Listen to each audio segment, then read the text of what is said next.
Hola chicos. Bueno, pues hemos preparado una presentación de la primera parte del tema en este nuevo tema que estamos dando ya en la parte de historia. Vamos a empezar con este primer vídeo para que no se haga muy largo explicando el reino visigodo, concretamente en Hispania, lo que es ahora España. Bueno, no podemos empezar explicando esto sin hablar un poco de la caída del Imperio Romano. Seguro que todos habéis oído hablar de los romanos, que fueron un imperio muy poderoso y muy grande hace ya muchos años, durante la época en la que vivió Jesucristo, antes y también después. Roma estableció su control en toda la zona del mar Mediterráneo.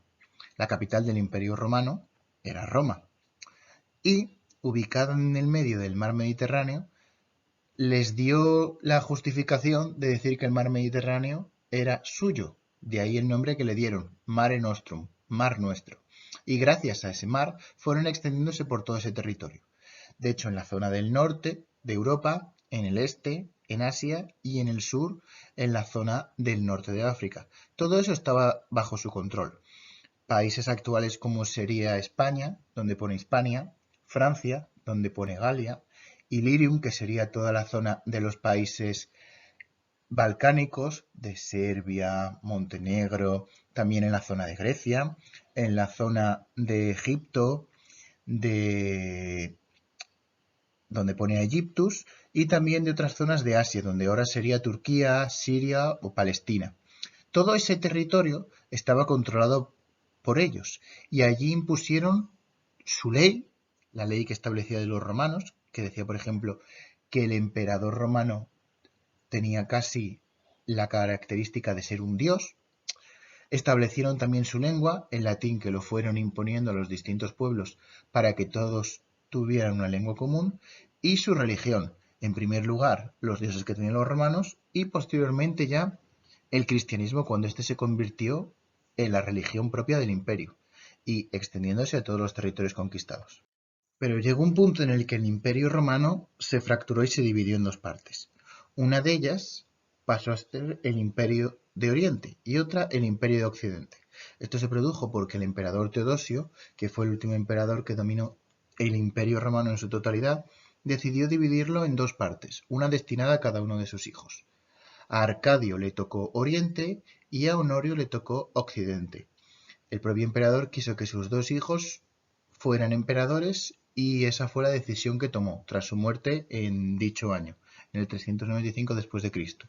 Esto sería posiblemente uno de los primeros pasos para que el imperio romano acabara cayendo en desgracia y siendo destruido. Y es que fue el imperio romano de Occidente quien peor salió parado de esta situación. Más debilitado, con menos recursos económicos y con menos tropas, los pueblos del norte de Europa, a los que los romanos denominaban bárbaros porque no hablaban el mismo idioma que ellos, de hecho los romanos consideraban bárbaros a todos aquellos que no hablaban latín, por lo tanto todos los que estaban fuera del imperio eran bárbaros.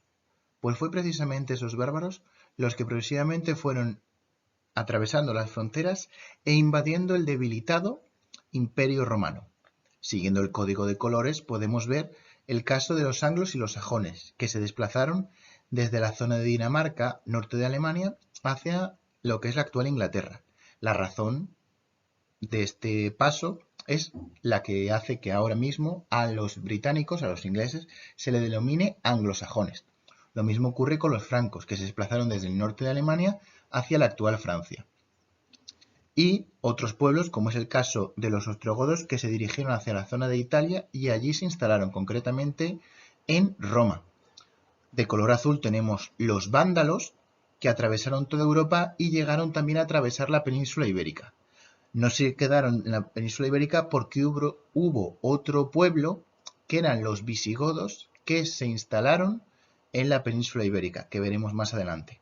Todos estos pueblos se veían desplazados a su vez por otro pueblo que venía de muchísimo más lejos de la zona de Rusia, China y Mongolia a instalarse allí, que eran los hunos, que llegaron también a Roma, arrasaron todo y esto obligaba a estos pueblos a desplazarse. Por eso tenían este carácter de nómada.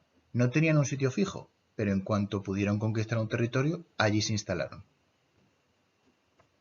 Y es que Roma había dominado Hispania, lo que es la actual España, hasta comienzos del siglo V después de Cristo. Fue la llegada de los pueblos godos lo que cambió el modo político y reestructuró todo el territorio de una nueva manera. Y es que fueron varios los pueblos de origen godo que llegaron a la península ibérica buscando un nuevo territorio donde vivir y buscando un nuevo lugar para instalarse. Claro, esto no se hacía de manera pacífica. Las personas que residían en el territorio no querían perder sus tierras, su casa, ni ser esclavizados ni perder su vida. Por lo tanto, generalmente estos ataques se hacían de manera violenta. Entre estos pueblos que llegaron se encontraban los suevos, que establecieron su reino en la zona de Galicia y el norte de Portugal, los vándalos que atravesaron toda la península ibérica hacia el norte de África, que a su vez era provocado por el empuje de los visigodos, que ocuparon casi todo el territorio. También nos encontramos el caso de los astures, cántabros y vascones, pueblos autóctonos y originarios de la península ibérica que siguieron manteniendo sus territorios. Y también nos encontramos abajo de color verde el Imperio Bizantino, que es el nombre que recibía el Imperio Romano de Oriente, que intentó conquistar parte del territorio por el Mediterráneo. Pero la verdad es que esta conquista no duró demasiado tiempo, porque era un territorio muy lejano y difícil de controlar. Y es que, como en todo reino, hay reyes, y hubo un total de 33 reyes godos que aparecen en esta lista. Claro, los reyes fueron desde el 414, que entró el primero, que es Ataulfo, hasta el último don Rodrigo en el 711, cuando ya comienza la invasión musulmana. Todos estos reyes fueron sucediendo. No era una monarquía hereditaria como es actualmente, que pasa de padres a hijos, sino que muchas veces se sucedían de otra manera. Esta es una imagen que lo ilustra perfectamente. Los visigodos heredaban el territorio muchas veces gracias a traiciones, a elecciones de nuevos cargos, mediante rebeliones, todo por el poder, por decirlo así. Y esta imagen me parece clarísima de cómo era el proceso de convertirse en rey, atacándose de uno a otro. Vamos a quedarnos con tres nombres, con Leovigildo, con Recaredo I y con Don Rodrigo, que ya os lo he mencionado antes. Vamos a ver por qué. Los visigodos heredaron una serie de aspectos de los romanos. El primero era la lengua, el latín, en la que comenzaron a hablar y a escribir. Esto se produjo porque cuando penetraron en la península ibérica vieron que la población que ya vivía allí y a la que no tenían posibilidad de echar y que les convenía incluir dentro de su sociedad, pues hablaba un idioma que les interesó aprender. De hecho, en esa moneda podemos ver que el nombre pone Leovigildus Rex, que quiere decir Rey Leovigildo en latín. Un sistema de derecho con sus leyes propias, equiparando derechos para hispanorromanos y visigodos. Esto fue obra de Leovigildo en el Codex Leovigildum. Un conjunto de leyes en el que decía que tanto la población que había vivido antes de los visigodos y sus descendientes como los propios visigodos tenían los mismos derechos ante la ley. Esto era un primer paso hacia una equidad y un equilibrio en la sociedad. Un nuevo modo de vida. Pasaron de ser nómadas a ser sedentarios.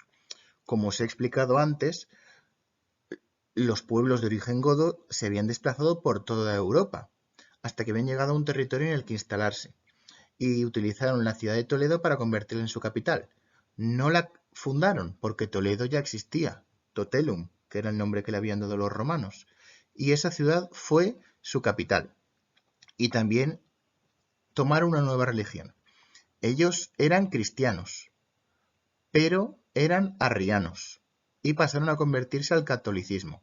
Esto fue cuando en el 589 después de Cristo fue el propio Recaredo quien en el Concilio III de Toledo dijo que toda la población se convirtiera al catolicismo en vez de seguir profesando el arrianismo.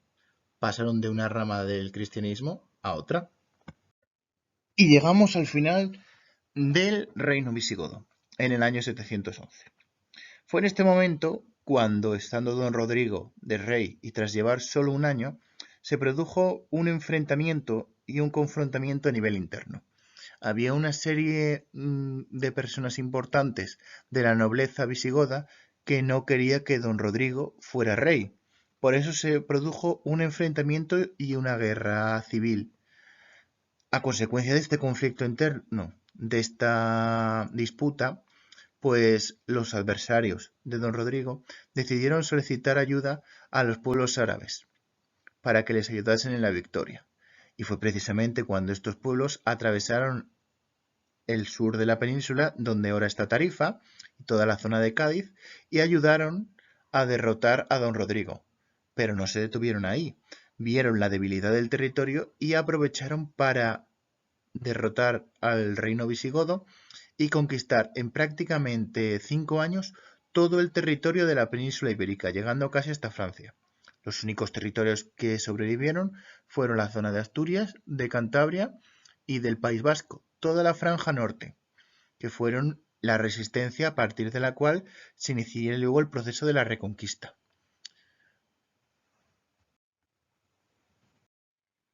Y hasta aquí la explicación del reino visigodo.